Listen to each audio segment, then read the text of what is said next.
Hey, welcome to the Nika Said podcast. And if you're new here, I'm Nika Williams, a planner girl, mom to an 8-year-old husband, and a die-hard Atlanta Falcons fan. At the end of 2016, I was happily fired from Amazon, which jumped off this online journey.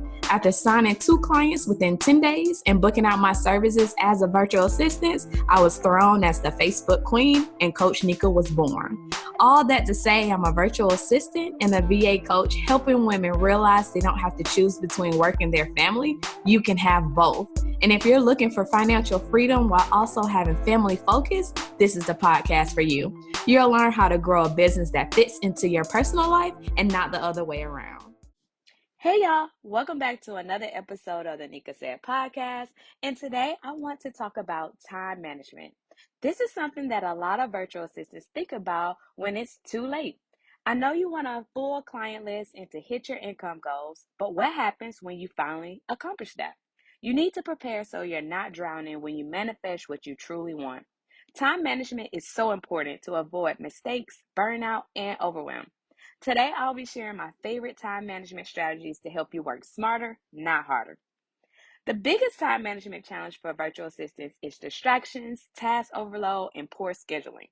So, after many months of tweaking my schedule and nailing down a routine that works for me and the many things I have going on in life, including building my VA business, my daughter caught the flu and I was thrown for a loop. How can I manage school, a sick child, my son, a household while still serving the heck out of my clients? I was back at square one trying to figure out how I can give time to everyone and everything. I knew I had to scrap my current routine because things were so different for this season in my life. So, how I managed my days would have to shift as well.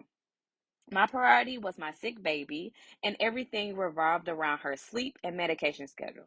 She slept for most of the day, so I used those pockets of time to focus on different areas of my business and my life.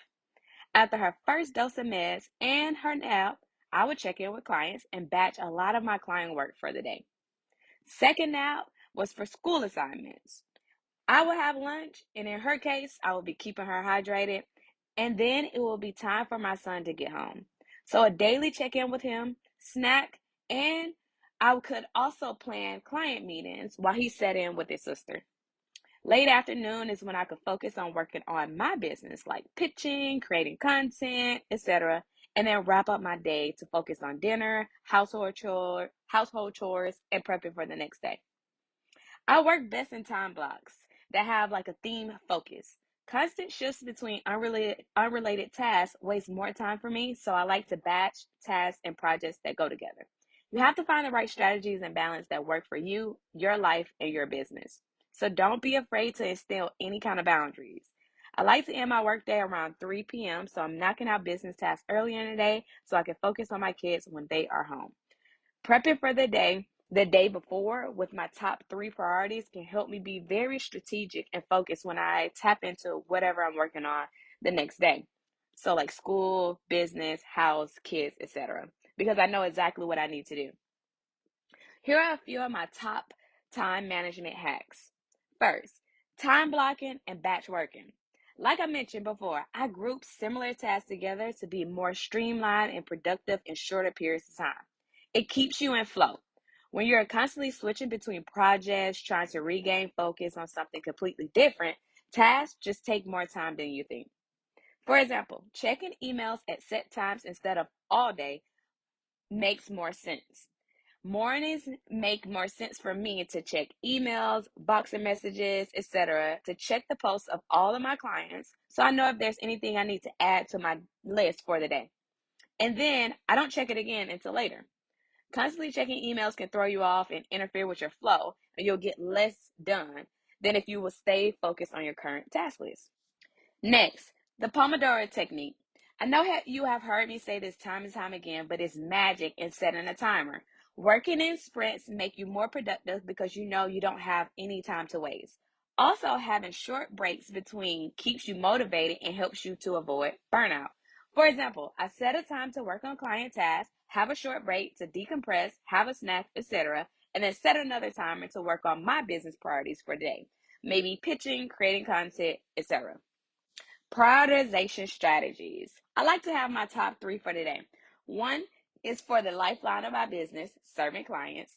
Next is for pitching clients. And finally, is personal tasks to keep my kids, household, personal goals nurtured.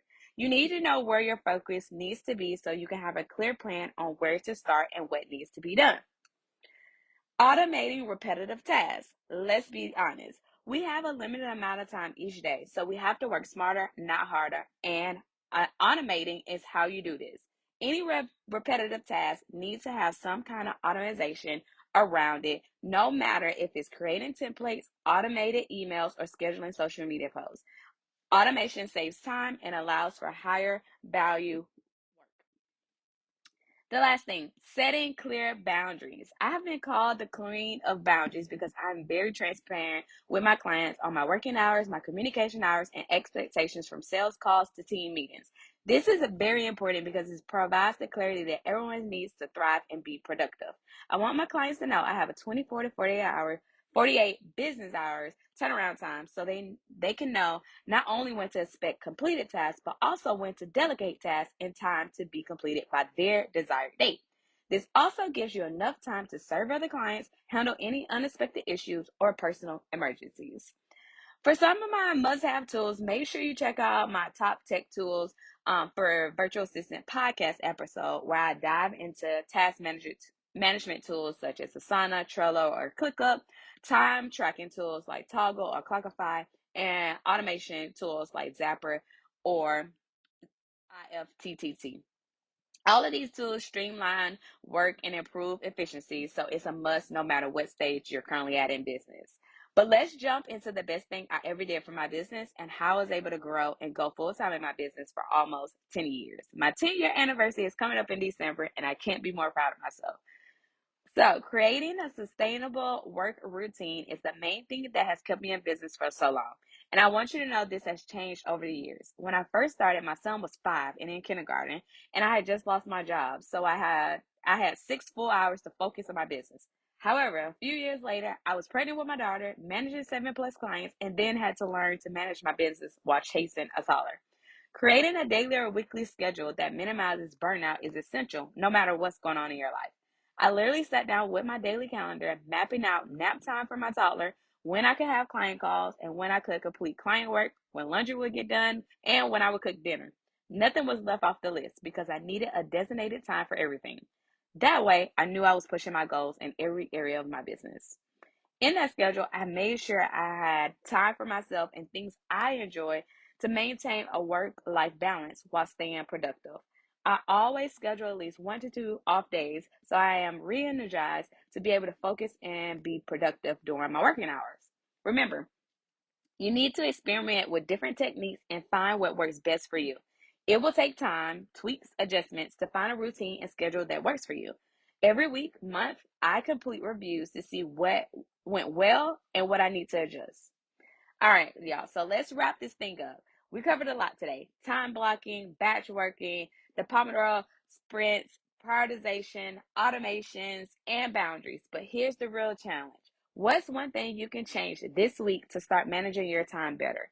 Maybe it's setting up office hours for your clients. Maybe it's batching your content, or maybe it's just shutting down those email notifications so that you're not distracted all day.